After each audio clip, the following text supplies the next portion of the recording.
The world woke up to a dramatic headline: China curbs exports to Japan, rattling global markets and raising stakes in trade wars. This announcement landed like a thunderclap in financial capitals from Tokyo to New York.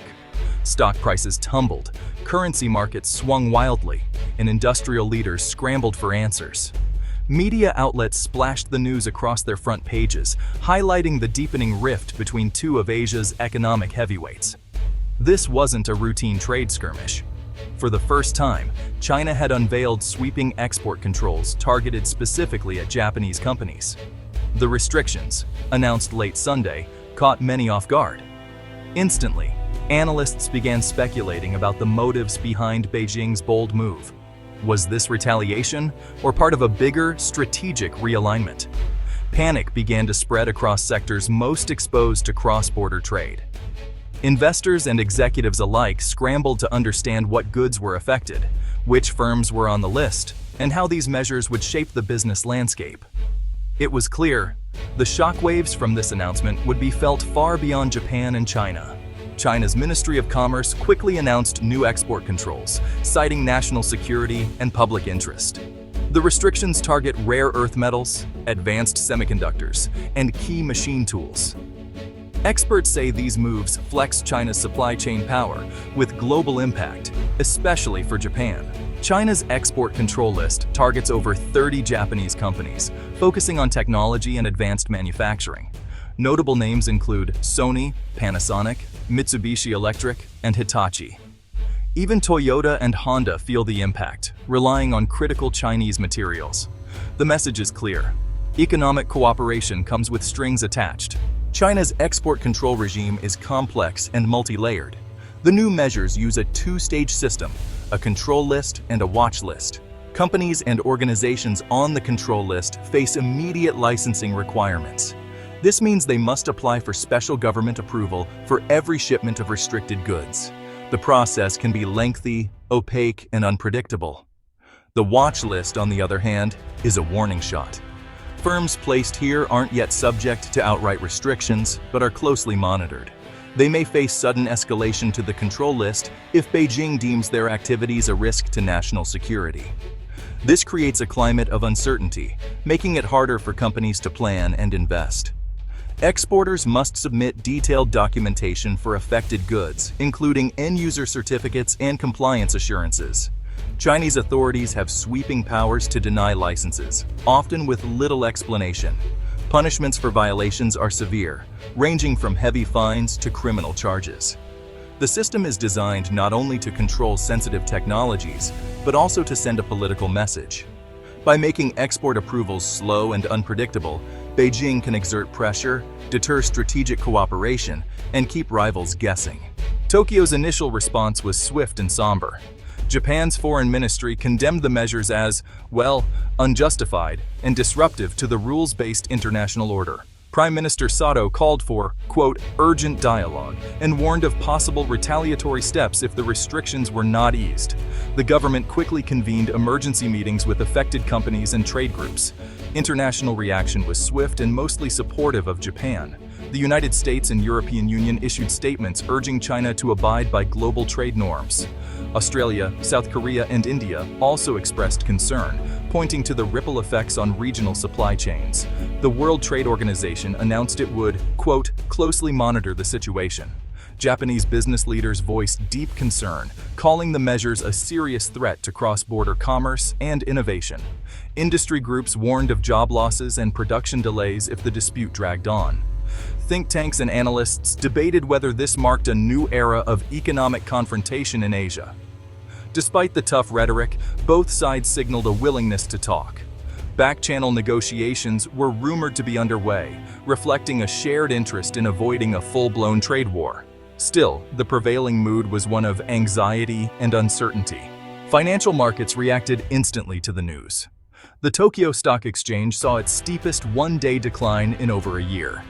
Shares of technology companies and automakers bore the brunt, with some dropping by more than 7%. The Japanese yen surged as investors sought safe havens, while the Chinese yuan dipped amid fears of long-term fallout. Japanese companies announced emergency reviews of their supply chains. Many began exploring alternative sources for rare earths and critical components, though experts warned this would be costly and time-consuming. Multinationals with operations in both countries scrambled to assess their exposure and update risk scenarios. Global investors looked for clues as to how far the dispute might spread. There were concerns that other countries could be drawn in, either as collateral damage or as alternative suppliers. Commodity prices, especially for materials like lithium and cobalt, spiked on fears of shortages. Amid the turmoil, some saw opportunity. Investors speculated that suppliers in Southeast Asia and North America could benefit from Japan's urgent need to diversify. Still, the overriding sentiment was one of caution, as the business community braced for more turbulence. This export crackdown is just the latest flashpoint in a broader struggle over technology, security, and economic power.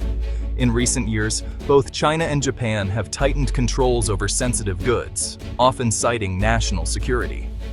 The rivalry has deepened as both countries seek leadership in semiconductors, green tech, and AI.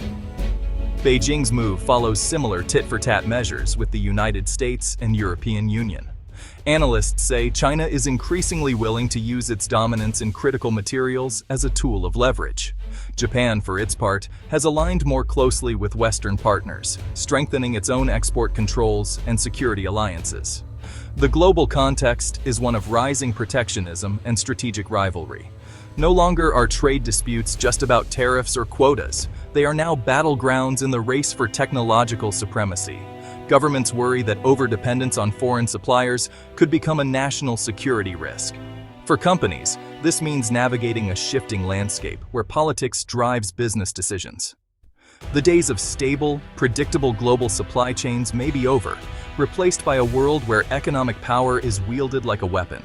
Japan's reliance on China for critical materials is now under the microscope. Firms are racing to find new suppliers in countries like Australia, Canada, and Vietnam. Some are investing in recycling and circular economy initiatives to reduce import dependence.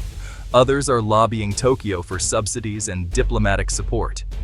The wider lesson for global business is clear diversification is no longer optional.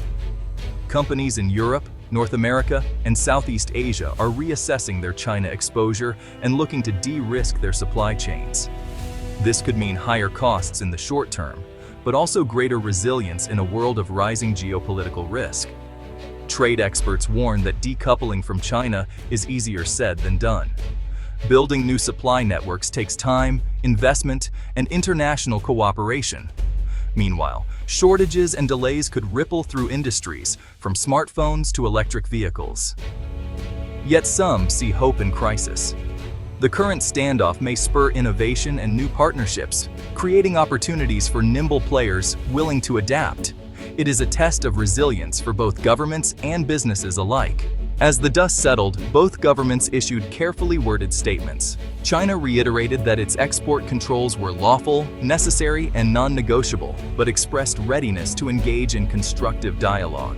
Tokyo, while condemning the measures, stopped short of announcing immediate retaliation. Prime Minister Sato pledged to defend Japan's interests through all available channels, including the WTO. Diplomats on both sides hinted at possible talks, though the path ahead is uncertain. Analysts say the dispute could drag on, or just as easily be resolved through quiet negotiation. Much will depend on the political will in Beijing and Tokyo to find common ground. Looking ahead, the episode is a warning to the world. Economic interdependence can be both a strength and a vulnerability. The challenge for Japan, China, and their partners is to strike a balance between security and openness, competition and cooperation. For now, markets, businesses, and governments remain on edge. The next moves from Beijing and Tokyo will set the tone for regional stability, and perhaps the future of global trade itself.